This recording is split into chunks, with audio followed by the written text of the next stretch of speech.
Hey everyone. I know it's been a while since I put a video up, but I want to put a companion video up to my podcast from Monday or Tuesday. Um, Basically, I got a NAS system. I already had one in place with about 14 terabytes worth of storage that I had used up. As a photographer, when you're shooting 45 megapixel images and you shoot a couple grand every time, it takes up quite a bit of space.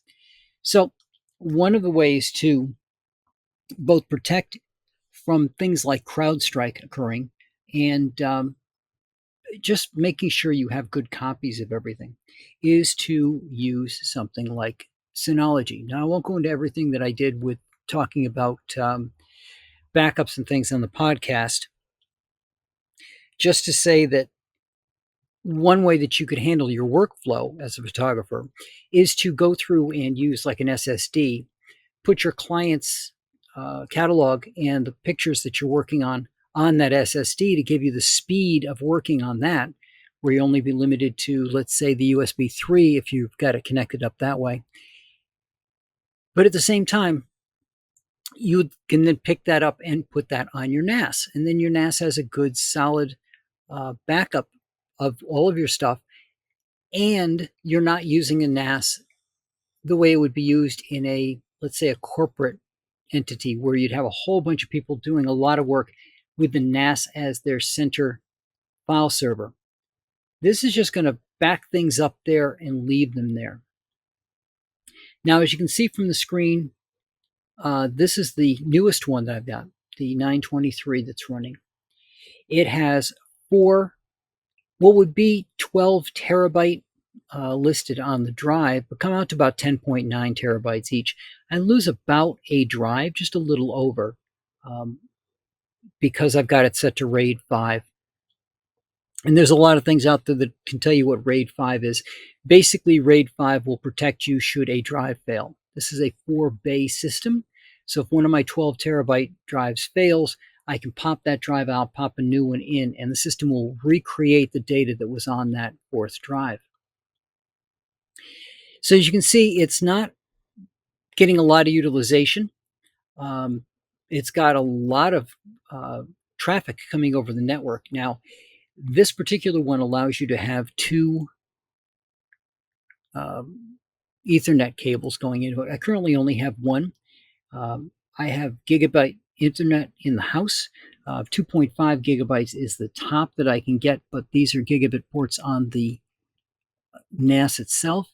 So it's cranking away, putting stuff out. To give you a feel for how fast this is, at the end I will show you a little video watching the transfer occur, as well as a final image of the amount of time it took and the amount of data that it copied. So I got this on Tuesday. They're very easy to set up. As you can see on the side, you've got Task Manager that will show you the different things that are taking up your 12%. My memory is only at 21%. Going to last me for a very long time. You can set alarms up to let you know if there's a problem with it. There is a series of applications that you can have, and one of them is Storage Manager. Now you see the Storage Manager shows that Photo Backup has 4 drives to it. They're all healthy. There's more detail about them. I've got 2.4 terabytes in use right now, so 31.4 terabytes is what I ended up with, having these 4 in as RAID 5. The data scrubbing is important. It also makes sure that the drives are healthy and cleans up anything that needs to be cleaned up. As you'll see, it's still optimizing in the background here.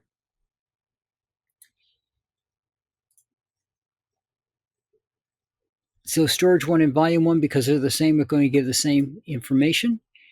You can go to the HDDs or the SSDs. Now, I didn't use SSD because 12 terabyte SSDs would be very expensive. You could do that if you wanted to. You could get a NAS and make it all SSD. But again, you're going to be limited by the speed of your network connection in your house.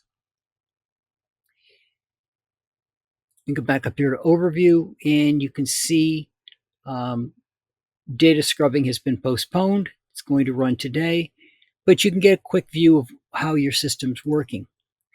Again, this gives you the idea of the resources. But if we go here, you can see that there are certain things that are installed on here that you can put it in as a SAN if you want to. You can do search. There's a couple of things that come up just because it is Synology, and they have specific things that you can do with it, such as have an outside client that uses it as a drive. You can see your desktop clients, your mobile clients. You can even get it on your phone. So, for example, you could, I believe, set it up on your phone to copy your photos over to your Synology drive. So rather than using it out in the on the phone itself and going to a cloud provider, it would go to your provider. But I just wanted to give you guys a quick overview of this. It's very easy to set up. I go over the unpacking and things in the podcast that came out on Tuesday. But basically, you can buy it as a bundle, or you can buy it drives separate from the main unit. Each drive just pops in, locks into place, and as soon as you power it up and it gets an IP address, you hit that IP address with your web browser, and that's going to install the software on, do everything for you to get it set up. It's going to ask you what type of RAID you want. It's going to explain what the different types of RAIDs are, or the different types of configurations you can have for the drives, and the benefits and pros and cons of each one. And then you're set up and ready to go. So I'm going to add in the video of the speed of getting the stuff copied. I used RoboCopy to do the copy procedure. That is my traditional and normal way of backing up my files. And the reason for that is RoboCopy will allow you to take a look at an entire directory. It'll run through the entire directory. If it sees something that's newer, it'll replace where it's supposed to go. And if it sees something that's the same, it just skips it. If it sees a new file, it adds it.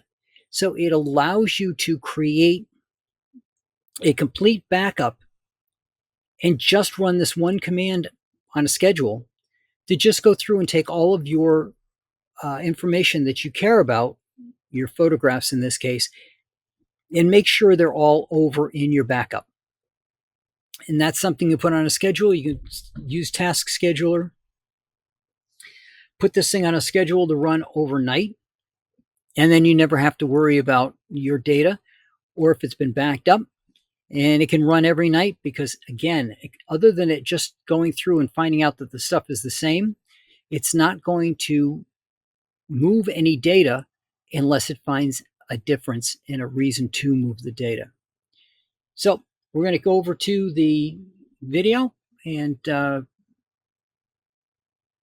I'll just sign off for now, let you see how that stuff works, and I will talk to you all next time.